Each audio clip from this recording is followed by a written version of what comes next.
been a long time and I miss this feeling. It feels like freedom, it feels like healing. Floating off the floor, past the ceiling. The wind in my hair, I can see the light at the end of the tunnel as I'm taking flight. Man, I'm feeling like myself again. Hey, man, I'm feeling like myself again.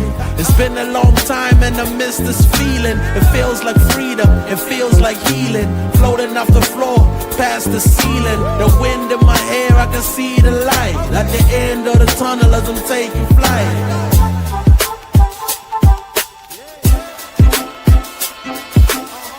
Man, I'm feeling like myself again. Hey, man, I'm feeling like myself again. Angels fascinated, reporting back to the maker. I'm emancipated, blow a kiss out the.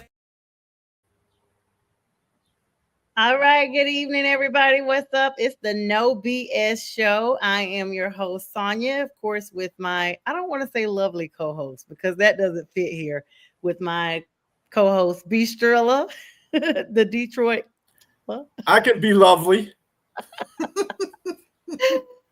What's up, everybody? We hope everybody's doing great. Shout out to the Huddle Sports Network, National Streaming Sports, as well as Elite Sports Entertainment Network, and some new folks that's going to be coming aboard. What's up, Yenza? We see you already being the first greeter tonight. Thank you so much for joining us. Strilla, this is your night. This is the kickoff of the long-awaited NFL season, live from Canton, Ohio. It is officially Hall of Fame weekend. Yes, it is. And I mean, it's cool because the Lions are in it. I'm not looking. I'm just looking at the game as, you know, these are some backups and some rookies that are getting a start so they can get acclimated into what professional football is. And 8 o'clock, Yinzer, 8 o'clock, buddy. 8 o'clock p.m. Eastern Standard Time. And Huddle, I know right now we're having some connectivity issues with your Facebook page, so I'm going to share that from All Things Football from Ladies' Perspective so that can get on there. I forgot to set that up before the show. Sorry, B. There was a they messaged me about that. I forgot that. Yeah, and I forgot. So it won't let me connect, but I'm going to share it, guys. So, yep. What was that? That was my noisy traffic outside my window. Oh, my goodness. Listen, I thought it was a sound effect. That's why I was like, oh, is that the breaking news sound effect? Motor City. Literally Motor City. All right, B, you got some NFL news for us as we await the start of the game here at the top of the hour. Some new Terry McLaurin. After all of this time, the Commanders may not be taking command after all. Yeah, he requested a trade from the Commanders after breakdown in contract negotiations. Robbie, here's your chance to get Terry McLaurin if you want him. But yeah, he's dissatisfied. Let me tell you, so Terry McLaurin is 30 years old. McLaurin, whatever. McLaurin is a watch. McLaurin, potato. Scary Terry. How about that? We'll just call him Scary Terry. So Scary Terry is 30 years old. He's asking for money that is Chase and Jetta money. But dude, you're 30 years old.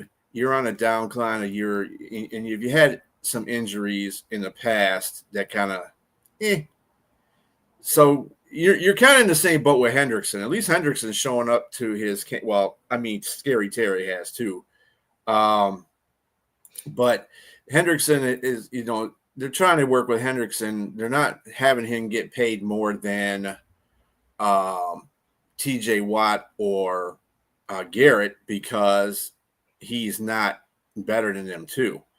Again, remember, I have said before, he's like the third guy in the most sacks in the last 5 years. So pay him that kind of a money. You just pay him like 28 to 35 million sounds like a good number for him, and give him guaranteed money 3 years. He'll be fine. But as far as Scary Terry goes, I mean, dude, you want to get traded, I'm sure somebody will get him. Somebody will trade for him. Where do you see him landing? You know what? This would be funny. and I'm not trying to get no brownie points with anybody, but he could go to Carolina. Yes, I was hoping you would say that. Listen, as soon as you told me he was available, I'm like, listen, we'll take him. We will take him. We have the money. Because you guys do have, I mean, you kind of say you got kind of receiver issues right now. Yes. What's his face just got there and he's already a little bit banged up. Then you got Xavier. He's a limping, and then you got Tet, right? T-Mac. T-Mac. Yeah, we got him. We don't want him to go to Vegas. Okay, so B, for everybody that's noticing that I'm looking every which way but at the right way. I thought you told me this game was coming on Peacock. I'm trying to find it. It is on Peacock. I'm watching You know it what? right now. You know what? My bad. I had it in Lawson's profile. So nothing Nothing but dog shows are coming up. That's what it is. nothing but he watches cartoons, nothing but Paw Patrol and all that stuff. All right, I like to be in the mind of that dog just to see if he really understands anything that's going on TV. I've sent you pictures with him actually looking, but I don't know if he understands. But when I send him to professional daycare centers and stuff, they always have some type of, well, they don't have cartoons, they have animal shows on for them. But who would ever know? But yeah, I got the game now, so thanks for that. And this is just kicking us off here. So Terry, the comment came in, he may go to the Raiders. I mean, let's be clear. Pete Carroll could be a lethal assassin with that team and nobody ever see it coming. What up to you, Pink Fan Fur? Pink Fan Fur. What is going on? Pink Fan Fur, we hope you like the new credits that roll. We have you on the very tail end of the still shot so that you always get credit where credit is due. Could not be where we are without you. And so thanks for joining us tonight. All right. Let's slide on over to our next NFL news there, B. Strella. Besides, Bengals signed tight end Noah Fant. Like Bengals can sign everybody on offense, but they can't sign anybody on their defense. Their defense is in shambles. It's hilarious. Much love, boo. Much love. My heart is always. Yeah. There you go. You are welcome, Pink Fan Fur. I got to get used to keep saying that because I'm gonna keep saying it like I'm right because I keep messing it up. I usually just say pink because I'm pink. So I mean, all right. So you were speaking about Noah Fant. Yeah, I'm gonna tell you, and I like the Bengals. Everybody that knows me knows I've been like a little low key. That's my AFC team for about 11, 12 years now. No particular reason, but all the cat teams. Yeah, cats hanging together, except, Jaguars who were opening against the Panthers. Won't be rooting for them. So Lions, Tigers, not Bears. But yeah, you're right. All the feline family. All the felines, unless you're playing each other. That's all. Absolutely. So Noah Fant there. I don't know. I don't know how I feel about that one yet because I feel like you could be so offense heavy. The team is top heavy right now. I haven't heard them make one defensive move since the season wrapped up. Well, besides Shamir Stewart and they just made signing him. Yeah. I mean, you got to remember Hubbard retired. They're still handling Hendrickson, so we'll find out what's going on there. And the Bengals are going to have to score points.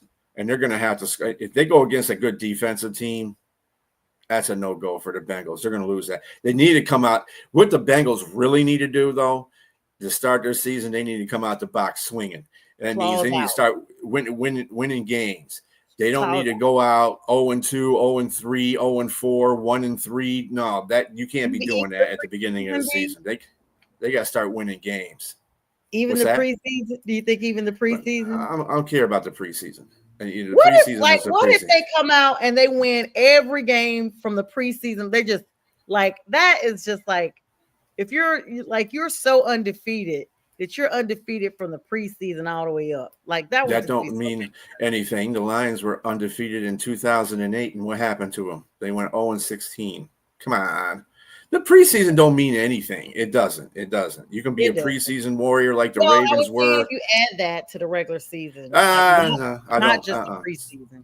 Those are practice games, basically, that you're playing against. They got my boy DC Yeah, talking. yeah, I saw brother Campbell out there getting them hyped up. Yeah, I hype you up. All Hey, right. What's up, Rochelle. Rochelle? How you doing? So yeah, Rochelle's always supporting us. Thanks so much for coming on. All right, move along to the next bullet point before we get into the crux of our show. Okay. And Of we have course, we're both got the Hall of Fame game on right now. The Lions versus Chargers. This is kind of overshadowing the fact that remember the aftermath of the New York shootings, where the guy was aiming to go to the NFL headquarters, but took the wrong elevator column to get there, and still decided to shoot 4 people in the midst of besides himself. And one of them was an officer of the New York police force, unfortunately. And not that, and all those sort of lives weren't in vain. All of them mattered. And it's just they had Coach the Devil Goodell on talking about, because he's still at the NFL headquarters in New York, and they went to the funeral today, because today was the day of the funeral for all 4 of those people. And so I mean, it's the guy is just nut. He was nuts in the first place. He blamed he had CTE, which you never know you have unless you're dead, and by that time you don't care. And then he wanted everybody to shoot him in the chest if he got, so they can preserve his brain, so they can see if he had CTE, and he blamed it on the NFL, even though he doesn't play in the NFL. Affiliated with them. Yeah. It's just, and it's sad. I don't understand. Oh, we got a fumble already. Well, you're not making the team anyway. So, all that hair. Yeah, that's what got in the way. Yeah, haha. Very funny, Robbie. So was that interception pick 6 by Rodgers. But anyway, it's sad because there's people out there they're just nuts. And this is not the only shooting. This is one that's sports related, because the person was aiming for the NFL headquarters. But there's been so many mass shootings and stupid stabbings and stuff in the last week and a half, 2 weeks. It's ungodly, really, because I've never seen that much violence, to a group of people in that amount of time. I don't know if it's the hot temperatures people are going through. I don't have no idea what's going on. Speaking of Jonathan, how you doing, Jonathan? Yeah, he's getting cut immediately. What's up, Jonathan? He is getting cut. Speaking of heat, that leads me to my first point. Well, I got a question here since everybody's weighing in. Hang on 1 second. So this is my thing. In Memphis, Tennessee, and even in Atlanta, it was sometime this week, 2 teenage gentlemen, 15 and 16 years old, suffered heat strokes and passed away from organ failure from that. Otherwise healthy young men. And we are looking at unprecedented heat temperatures throughout this country. Like, you guys have had them up there in Detroit. I've heard about it in Jersey. I'm here in Atlanta. It's no one can escape the heat these days. It's not just being hot in the South. So my question is this, and I would love for our audience to weigh in, B, and of course you as well. I know that everyone's always talking about creating a cotton ball mentality where sports is just not sports the way it used to be. But is this not why we have indoor facilities for some areas? I mean, I know the game of football is meant to be played outside on the regular grass, not fake turf and all that stuff. But to preserve the sport for at least those who are youth, who are children. These are minors. They are going to school, participating in otherwise sports. I mean, I participate in sports. I think you did too, B. And when it was hot, they pulled us inside. But this type of heat, I'm gonna be honest, this is not the type of heat that I grew up with. And everybody has talked about that. This is a different type of heat. For one, it's been 30 years plus. So you can imagine the earth changing within 30 years' time, environment wise, ozone wise, things like that. So we're more directly underneath the sun's exposure. But my question to you and to the audience is, do you think that these practices, at least the practices, because most of the games are played in the evening, 7 o'clock at night, it's a little bit cooler, not super cooler, but you're not in a direct sun because the sun is starting to set. Should these practices be moved indoors or in some type of comparable environment so that we are preserving the health of these kids? I know it sounds like a moot question, but believe it or not, there is some pushback from different people about it. I mean, I gotta say this. It is the responsibility of the coaching staff. It is the responsibility of the players as well.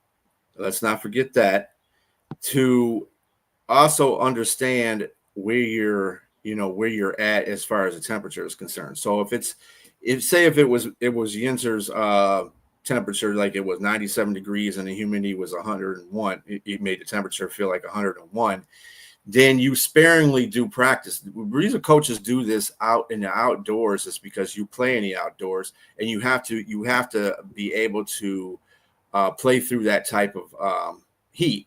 Now, I don't know what the instances were with those two teenagers. That sounds like some kind of neglect on the coaching staff, because they are teenagers, so they're still still young adults. They're not even a young adult. They're still kids. And you have to be responsible for a certain amount of that you're the coach and the teacher at the same time if they're in high school. So I don't know what's going on with that. Somebody should be questioned, because if you got teenagers passing out and dying it because of the heat. Touchdown Chargers. Yeah. Thanks to the fumble. Anyway. But if you have that, I mean, you got to use your thought process as the adult in the situation and say, well, I'm not going to let these guys go out and practice or practice in intervals if you're going to be outside. Take like a 5-minute practice, a 10-minute practice, rest for about, 15, 20 minutes, get some hydrates, make sure everybody's hydrated when they're out there, because that's the big thing. I believe those kids probably passed because they were not hydrated. And when you're not hydrated, your organs will shut down. So, because it's using all its fluids. So, I mean, this has got to be. You don't necessarily have to move indoors. I guess if it gets that hot, I mean, there's that choice to do so. It depends on what they have as an indoor facility too. You can't just move that. You can't move the field into the gym because it doesn't have the same practice features. Either you cancel practice, or wait later. You individualize the practices, like you cut down the practice time and keep hydrated, or you do it later. Those are things that they have to be responsible for. Professional athletes don't have that problem, because I mean, usually, and they play out in that kind of heat too, in college and professional play. But the coaches know certain times when to have the players rest and everything like that. I mean, they're trying to get the most out of their play. Their bodies are more conditioned when you're an adult. Well, when you're 13 and 15 years old, your body should be at peak shape because you're a youngster. But that tells me a lot about not just them, but it tells me a lot about the coaching staff. The coaching staff should have been responsible for that. I would hold them neglect for that kind of stuff. You shouldn't have teenagers passing out. That's extreme. When you have teenagers pass, I can understand a college student. I can understand a professional athlete passing out, even passing away because of the extreme temperatures. But at that point, that's on the players themselves because they're older and they know better. With teenagers, they're kids, so they're still kids. They're still in high school. So the coaches need to be held accountable for that. That should not happen. Regardless of a record heat, this should not happen. Yeah. I remember playing sports, and then especially band camp too. I was in marching band, and band camp started at 8:00 in the morning, and it would wrap up. Last summer in band camp. Last summer in band camp. It would wrap up at 12, or we would have it like no, that was it. We didn't have it any other time. It was from 8 to 12. If it started getting hotter before that, we would literally go inside. We would only be outside maybe an hour to do the formation because marching band has routines and stuff. And we had a really big band. Like we had over 115 kids or whatever. And they would bring us. Mr. Sawyer was our band director. Shout out to you if you're watching, because sometimes he does watch. Felix Sawyer, Malachi Sharp. We had Mr. Wallace, Archie Wallace. Those were all my band directors when I was in school. But anyway, they would bring us in, we'd come in, we'd high school, right? Our notes, middle school all the way through high school. Okay. So they let you start being with the marching band in 7th grade. So you could be 7th and 8th grade and be part of the actual marching band. So I started with clarinet in 7th grade and played all the way up through my senior year. And so that's why I said 7th through 12th grade. Yeah. Yeah. So, but you were in high school and if it was hot, you went inside or you just didn't, or you practiced later in the day. So those are the precautions. That's what I'm saying. You will never hear that as being an excuse for college or pro football. That's why I said these coaches got to be held accountable for those 2 kids passing away, because you shouldn't have had them out there like that in the first place. And because they're young and they should be able to take so much more than college and professional football players because they're younger and their bodies can take more punishment. If you got them to that brink, then dude, you either can't be a coach anymore or somebody that's just uncalled for. I'm going to tell you, just heat exhaustion. When I first moved from North Carolina, I didn't know anything about riding the buses or anything in the city because I'm from a small area. But my first major city I lived in was Richmond, Virginia. And I remember I had a job interview and I didn't know how to catch the bus. I thought I was catching a bus and it was super hot. It was summer because I had just graduated college. So this was like June, July. And I was waiting on the bus. I kept seeing the bus on the other side go by. And I was like, wow, this bus never comes. I just didn't know. I was on the wrong side. The bus never comes on the side I was on. It was always picking up across the street. And I looked down. I could see the steam coming off my head as I was starting to feel lightheaded. That day, even though I normally wouldn't do it, I took a ride from a stranger because I was so scared that I was going to just pass out. This husband and wife came by and they were like, are you okay? And I was like, I feel so sick. They were like, yeah, we went by like an hour ago and saw you out here. And they were like, you do realize you've been out here over 2 hours. And so we were just like, that girl looks like she needs help. I was dressed up in a business suit, in 90 degrees, determined to keep my little blazer on, but I was soaked. And I had been soaked so much with perspiration that I couldn't even sweat anymore. I was like physically cold because the sweat had started to chill. So they got me in the car and the lady had some water and she was like, you just need to start drinking some water. And in my mind, the first thing I was like, I hope these people are not poisoning me or going to kidnap me or anything. But then the back of my mind was like, well, the flip side of that is you might just pass out and be dead in a little bit. So we'll just take this. And so what's up, J Train? And so I can imagine, I remember feeling, and it took me hours. I ended up having to go to the hospital and get checked out of urgent care or something because they were like, I think they took me. They were like, they were afraid, so I didn't have a car or anything. It took me, and they had to give me like some type of fluids or something because I had gotten dehydrated. And I remember once I got home from the urgent care, whatever it was, I was so exhausted. It felt like I was just drained for at least another day.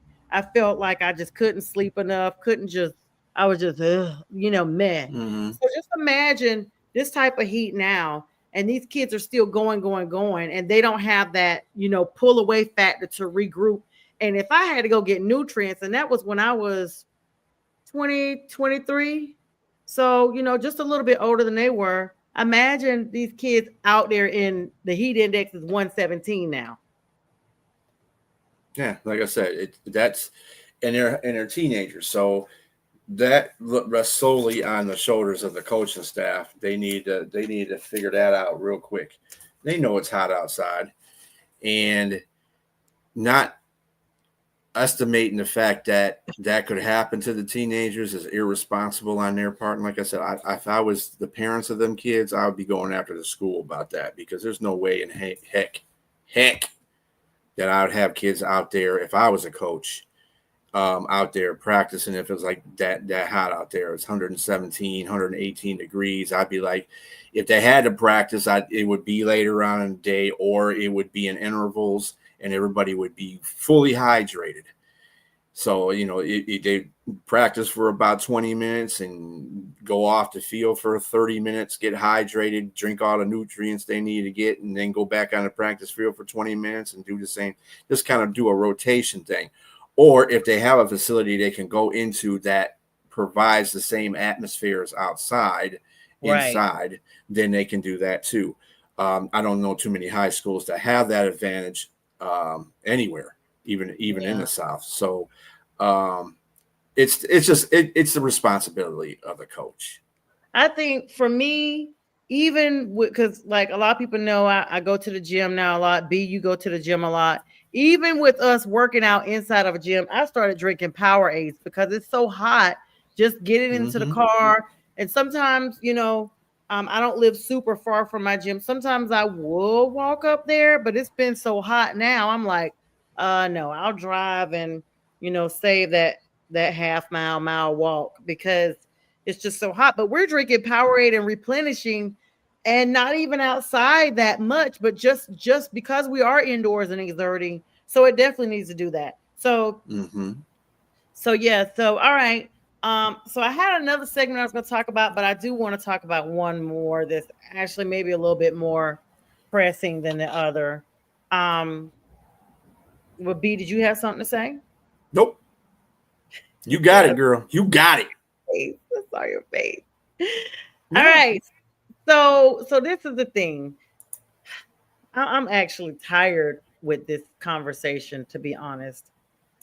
The draft is over. The initial buzz of the NFL draft and the whole Deion Sanders. First of all, hold on. Screech, pump the brakes. Deion, I am praying. I know a lot of people are praying for his full recovery. All the smack talk about why Deion was absent, what type of health issues he was facing. He had bladder cancer and had to have his whole bladder removed. This man now does not even have a bladder. That I saw one of his segments on his Instagram that the doctor said he had aggressive form of bladder cancer. They would have had to give him basically chemo for 36 months. 3 years. That's a long time. And he was like, nope, I want to be here for my kids, so just take it, because it had already gotten into the muscle.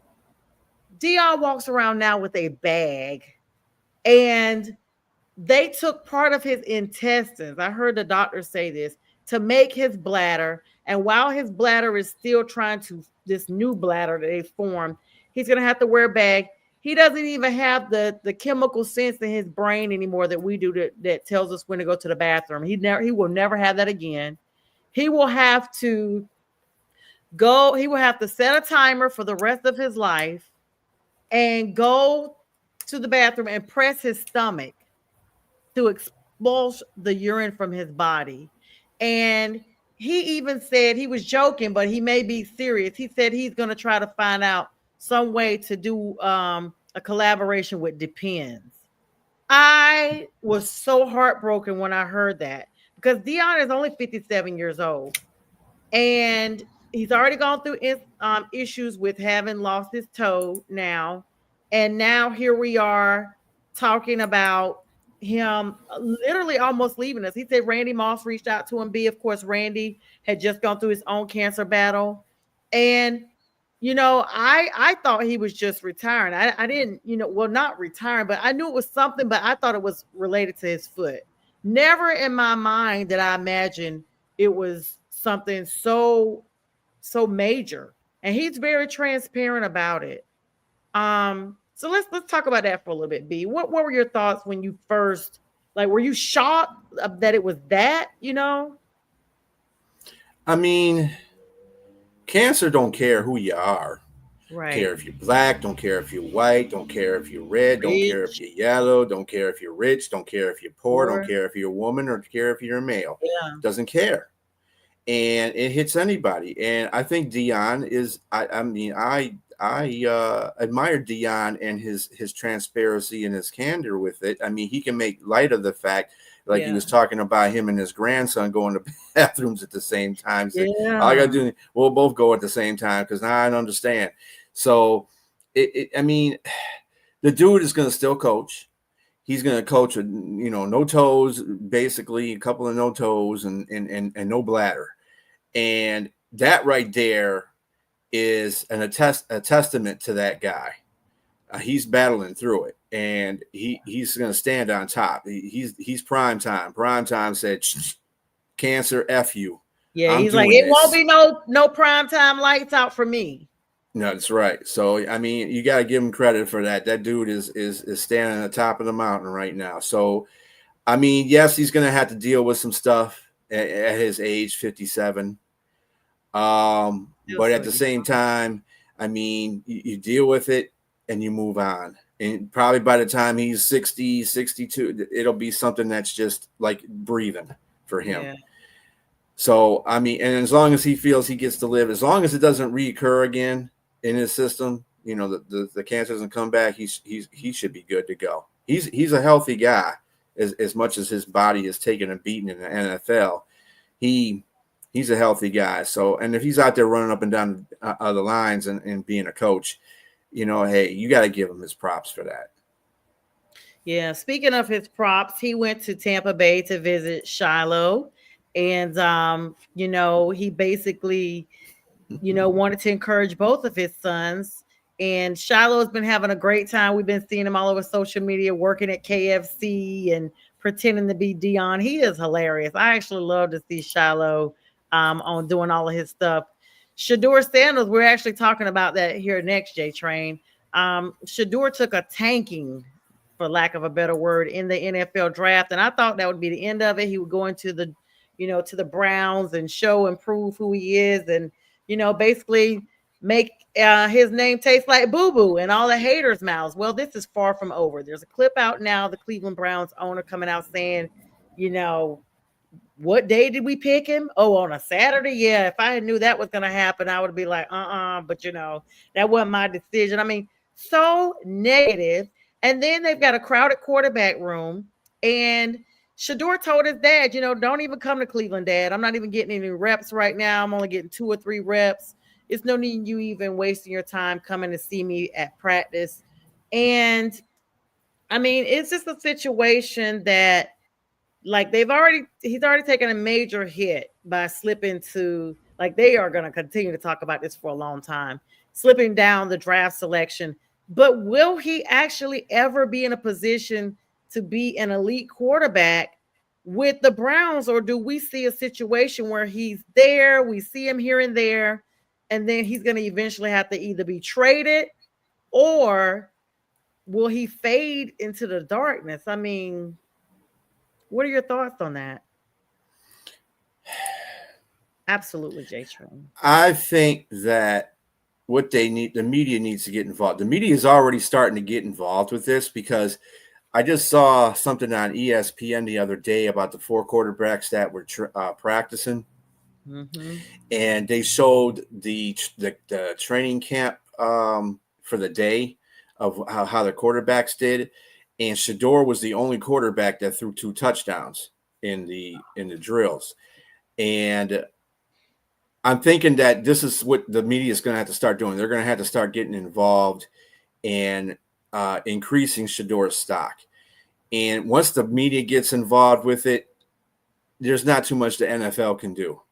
If the NFL is being pasty about stuff about what, you know, his ego, I don't know what's going on, to tell you the truth. And the fact that the owner is sidestepping stuff now, Yeah, dude. You were the one that wanted him, because you made it apparently clear that you wanted Shador, and then now you're going to sidestep to the left and say, well, no, dude, you can't do that. that was Don't backtrack. horrible. I've never seen an owner do that unless I've missed something. I mean, that is absolutely horrible. I mean, it just doesn't end. Like I said, oh, wow. I mean, if he gets put on a practice squad, I mean, I'd rather him go to a team that cares about him. You know what I'm saying? Let's be clear. I hate to interrupt you, brother, but listen. 31 other teams had the opportunity to care during the draft, and they passed over him just like everybody else did. Well, and to be fair, out of those 31 teams, how many actually needed a quarterback, though? Yeah, that's the other thing. Well, let's see. The Saints needed one. The Raiders needed one. Giants needed one. Tennessee needed one. Yeah, the Raiders really didn't need one because they had Geno. Was Geno there at the time? Yeah, I think Geno was there at the time. They got Geno before the draft. Okay. And so we get a throw and an interception. Good job. That's why you suck, Alan. I hope this is not indicative of what the Lions are going to do. No, this is not indicative. We just know that Kyle Allen is trash. But anyway, preseason don't mean nothing. They can win 31-0 if they want. I gotta have fun.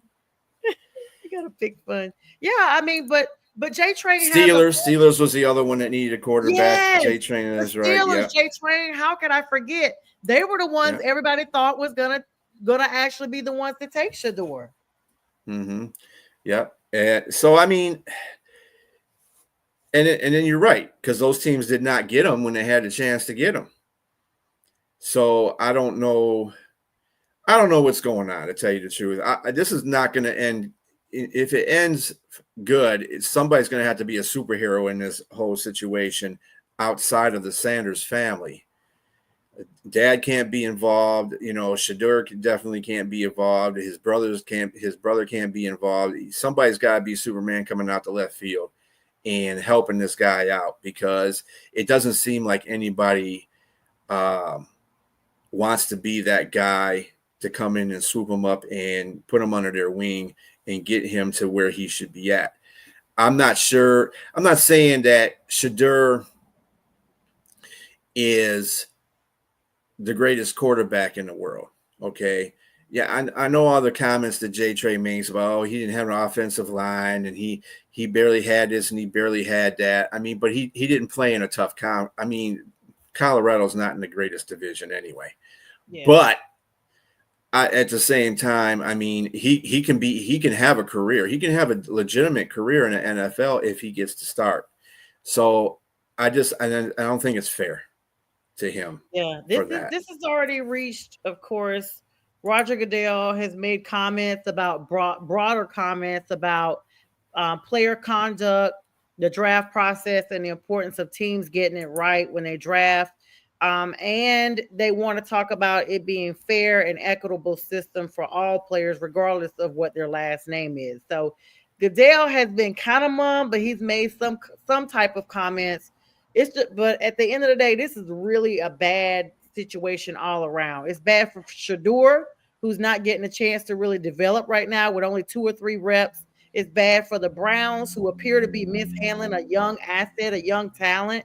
And it's bad for the NFL because it shines light on a less than perfect process of player evaluation and management, in my opinion. This is not the last that we're going to hear about this be. This is going to continue to go on and on, because until we see a situation where all of a sudden Shador is starting somewhere and playing lights out, people are not going to soon forget this.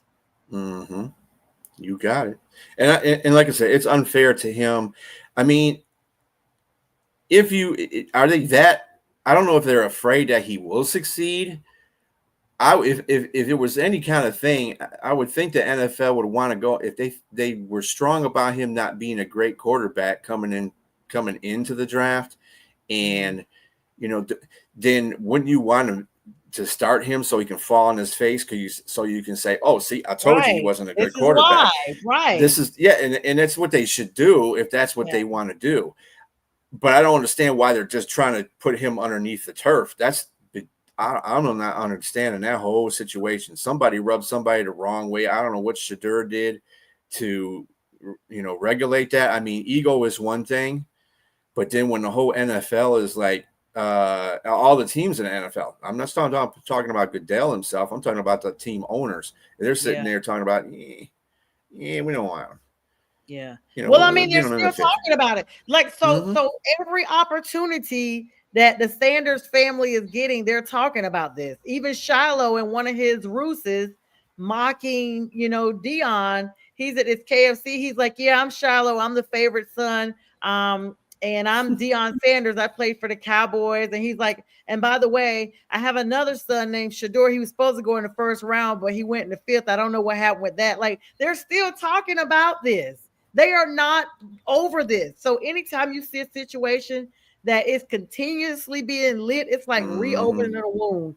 Okay, we're trying to put a Band-Aid over here and trying to get it. So owners are seeing this, B. The Browns are seeing this, just like you and I are seeing this. Social media is powerful. It's more powerful than it was 30 years ago because now everybody and their mama and their grandmama is on social media and they see stuff faster than it's no such thing as newspapers anymore or the evening news. It's already out there at 2 a.m., 3 a.m., 4 a.m., 6 a.m. before we even wake up, a ruse, a comment or anything. And even Dion himself, even within his sickness, has continued to talk about it. So when you see them still say, okay, we still mad, teams are like, okay, you still mad? This is why we did this. So at this point, this is what it is. We didn't have social media. Well, Facebook came out in 2004. So I remember it was February 4th, 2004, my birthday. So it's almost 20 years ago. Okay, so 20 years ago. Sorry about that pink fanfare. 20 years ago, we still had, and before that, it was MySpace. So we've had MySpace at least 5 years prior to that, I think. So 25 years, close enough. All right. So I know you want to go to your next segue. As a matter of fact, this gentleman's brother is on right now talking to the reporter. He's getting into the Hall of Fame. That would be Sterling Sharp. Ooh, and he is, he was a Detroit Lion killer. I hated Sterling Sharp when he played for the Packers, but he was a heck of a receiver, and he should have been in the Hall of Fame even before this. To tell you the truth, he's a great receiver. He's definitely not. He's just he's retired. He's definitely retired. He's tossing. And on the other hand, is more slender built. But I just saw him when you said that. So what a segue, B. Thank you for that. Shannon Sharp, his brother, not so fortunate. We will not be seeing him on any ESPN shows, at least for now. Now let me bring y'all up to the Reader's Digest version. April of 2025 this year, a lawsuit was filed against Shannon by nobody knows what Reader Digest is, Yeah, the smaller version. It's a book. For all you young people, that's the old school, like little manual. I don't even know social how to media guy. Yeah, the real social media. Can you say got cut? Yeah, he got cut. Got cut. He literally was. So his ex-girlfriend, some little young girl that really is young enough to be his granddaughter, accused him of sexual assault and sought $50 million. Now, the irony of this is the same time that YouTube was paying him $50 million for his podcast that he has. So she was like, I want every penny of that. So he denied the allegations, of course, calling them false and disruptive, and announced that he was going to be stepping away temporarily from duties at ESPN to deal with this matter with the intention of returning for the start of the NFL preseason, which is tonight. He's supposed to be right there right now interviewing his brother. Well, he ain't doing that, y'all, because just 2-3 weeks ago, the lawsuit was settled. Shannon and this chick met up with their mediators, their lawyers, what have you. And they're like, you know what? We're just going to quietly, confidentially make this thing go away. Shannon's like, I'm going to give you 49 million. I won't give you 50, but I'll give you 49 to make this thing go away. Now, no. I don't know the amount, y'all. I'm just saying. It was less than 50. Anytime people settle, it's less than the amount, but it is confidential, the amount, and it was settled and dismissed with prejudice, meaning it cannot be refiled. So guess what? She goes away. She goes to Tahiti. She goes on a 6-month cruise, whatever, because she's now a millionaire. July 30th, just yesterday, news broke out by ESPN. You know what, Shannon? You're out of here. We're going to take the sharpness of your name and cut you on up out of here. Just like Pink said, got cut. He was sharp. ESPN did not make a public announcement or issue a press release. They just told him to get his ish and get up out of there. The decision came less than 2 weeks after the lawsuit was settled. Shannon came out last night on his nightcap segment of his podcast and confirmed he would not be returning to ESPN and said he was at peace with the network's decision. However, he expressed regret about the timing of the news as it overshadows the brothers' induction into the Hall of Fame. ESPN was dirty for this. They could have waited one more week. This is his older brother, Sterling, that we just saw. He had asked, and then he came out and Shannon said he asked ESPN, y'all ninjas, please wait till Monday. Please wait till Monday. I didn't even know this part, B. He said he asked ESPN, please wait for Monday to make this announcement. I know y'all going to get rid of me, but please don't overshadow my family like this. Well, quote, it didn't happen that way. They packed his locker room up while he was still calling them on the phone, asking them to wait. Yes, it is. Somebody was boxing his stuff up. Now, he only been on there since August of 2023, but he had just signed a multi-year contract last summer, B. And he was prominent personality along the morning show with First Take with Stephen A. So this is big. Despite his departure from ESPN, his media career is not over thanks to YouTube and Club Shay Shay, and now his spinoff, The Nightcap. Dang. But he was making $100 million off of YouTube. That 50 went to 49, 50, whatever she got that. Yeah, she got half of it. She didn't. Let me tell you about now. See, I don't think it would take the shine off of Sterling Sharp. That's just being arrogant for Shannon to say that. I mean, for Sterling Sharp's got his moment. Okay, Sharp had his moment when he went to the Hall of Fame. Now it's Sterling's time. I could care less. It's a segue for us because you're talking about that. But I'm sure no reporter is going up to them and say, "What about your brother? What about your brother?" Be. We don't got the volume. He's probably gonna say, "F my brother. He's a grown A man, so he can handle his own self." You got to stand around with like, so congratulations to you, Sterling. I know, unfortunately, Shannon can't be here. We heard what happened. That's how you got to do it. Yeah, I'm not even worried about that guy right now. And I love my brother, but hey, we're not talking about that. We're talking about this Hall of Fame game. Let's get to it. Yeah. I just Shannon Sharp. He's one of those guys that is living through his youth. I think, right? He's going through that midlife crisis that everybody talks about. On 20-year-olds, and you like 60. Yeah. He's 57 now, I think he is. I mean, it's first of all, J Train had explained this fact to you, Sonia, before about guys. It again. I know guys and women. I don't want. So, regardless of that whole situation, Shannon knows he's in the public eye, especially the fact that he was on ESPN and he has 2 shows on YouTube. Dude. Be smart about that. And then he got caught the one time when he Yes. had the camp.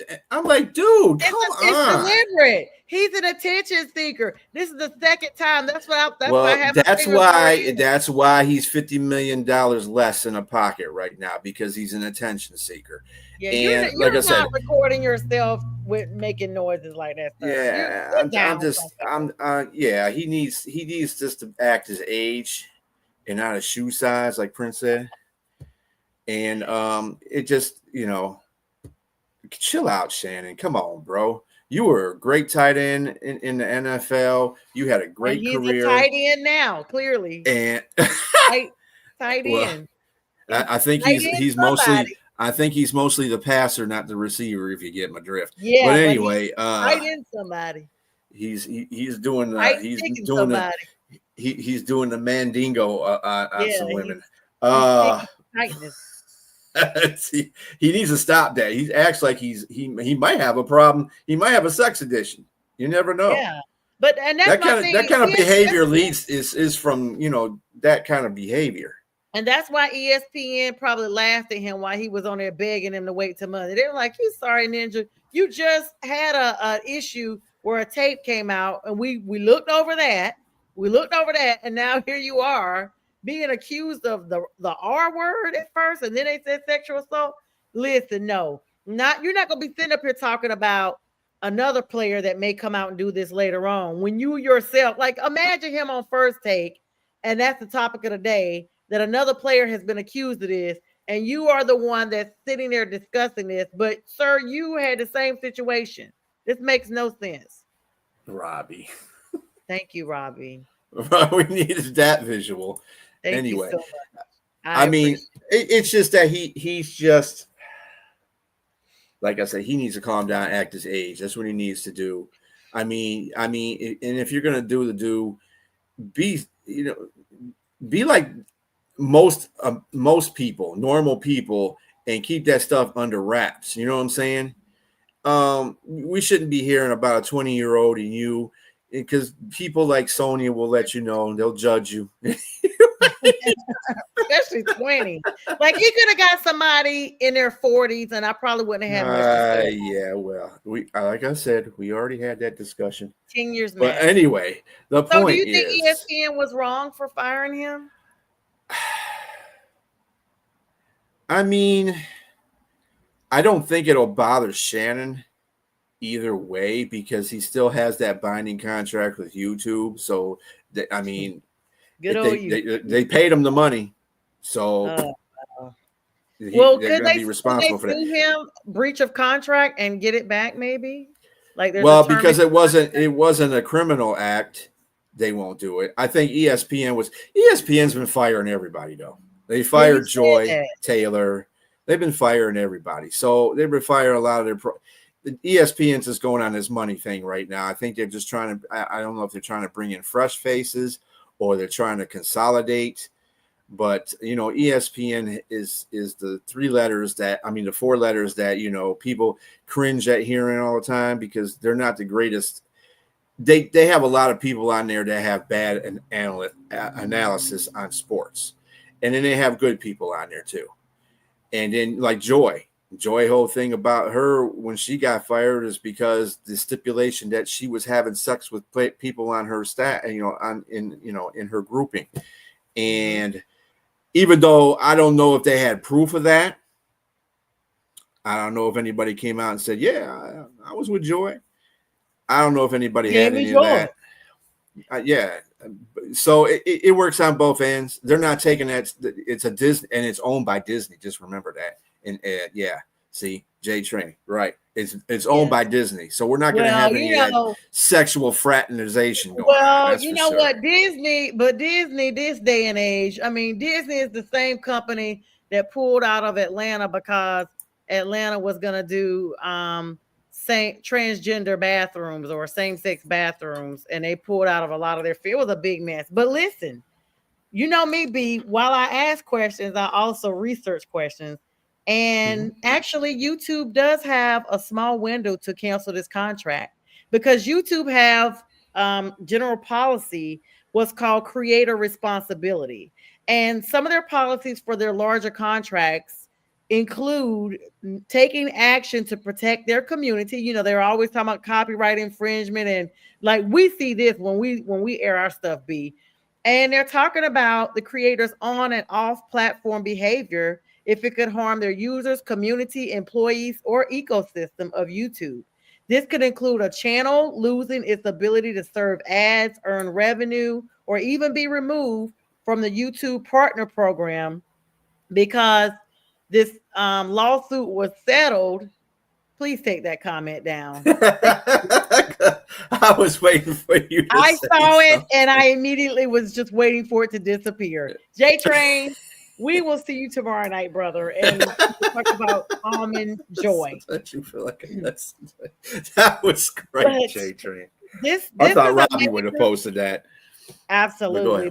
This is a major scandal, basically, and anything that's a major scandal will affect the creator content on YouTube's platform, and it could cause damaging reputation. And if they feel like it's a significant, like, yeah, he's getting viewers, but it don't have anything to do with that.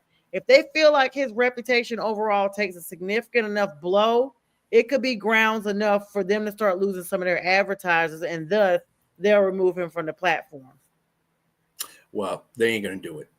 They're gonna keep him on there because his Shannon Sharp. I mean, unless it was a criminal case and he got convicted for it, then that was the only way that they're gonna lose. He's gonna lose that. YouTube is loose about a lot of stuff.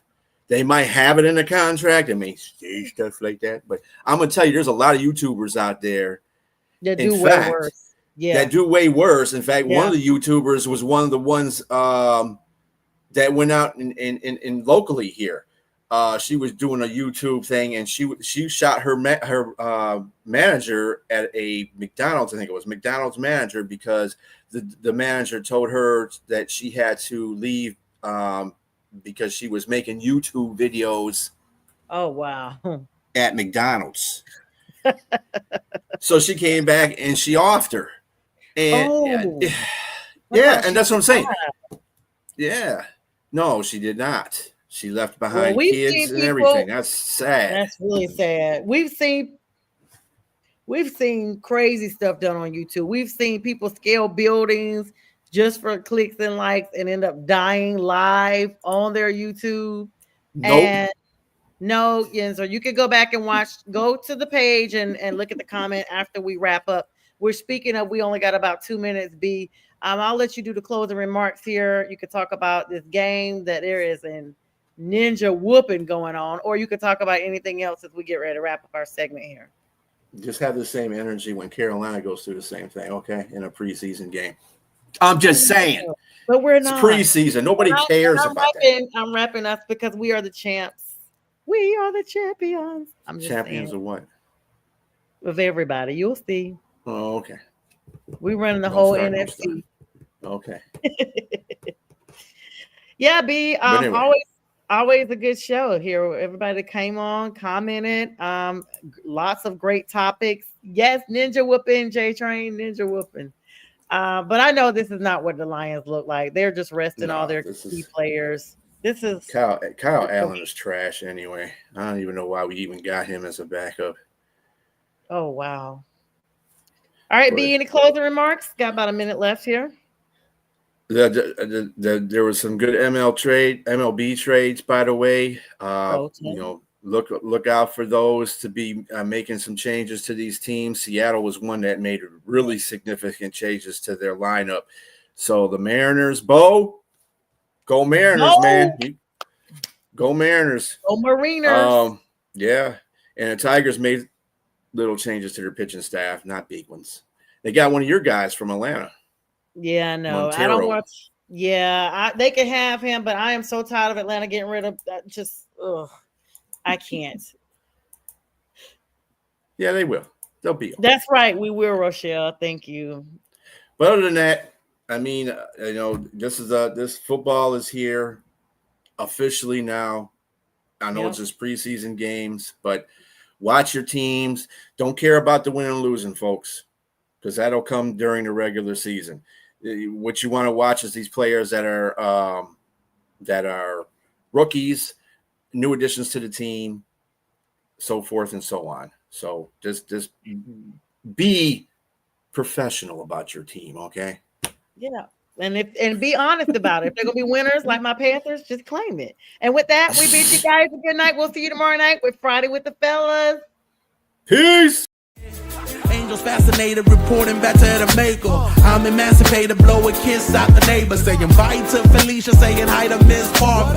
I was in the darkness, didn't stop me shining though. I was at the bottom, but it didn't stop me climbing though. Talents we ain't hiding those. Cook out, I'm providing flows. Homie, you invited, getting reunited with the real you. You no longer gotta hide it. They love to see us fighting, love it when we are divided. Yo, we about to make it mad.